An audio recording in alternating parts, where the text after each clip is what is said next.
বিখ্যাত চাইনিজ দার্শনিক লুইচু বলেছিলেন, যা তোমার কাছে আছে তাতেই সন্তুষ্ট থাকো, যেভাবে সবকিছু আছে সেভাবেই থাকো। যখন তুমি বুঝবে তোমার আসলে কোনো কিছুরই অভাব নেই, তখন দেখবে পুরো পৃথিবীটাই তোমার।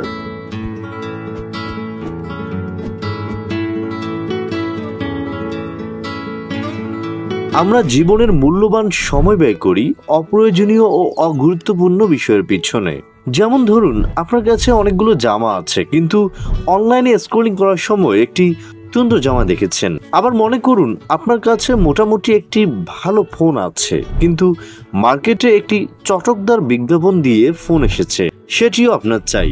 এই চাওয়া বা না পাওয়ার পিছনে একটি বেদনা বা কষ্ট আছে, কিন্তু আপনার জীবনটা আরো কমপ্লিকেটেড হয়ে গেল। কমপ্লিকেটেড কিভাবে? যার একটি বাটন ফোন আছে, তার জীবন থেকে স্মার্টফোন সম্বলিত আপনার লাইফ একটু বেশি কমপ্লিকেটেড।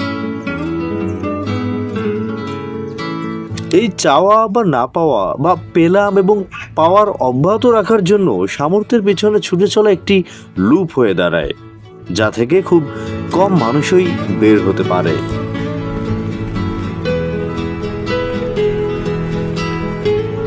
আপনার কি ইচ্ছে হয় না এই লুপ বা কমপ্লিকেটেড লাইফ থেকে বের হওয়া দরকার?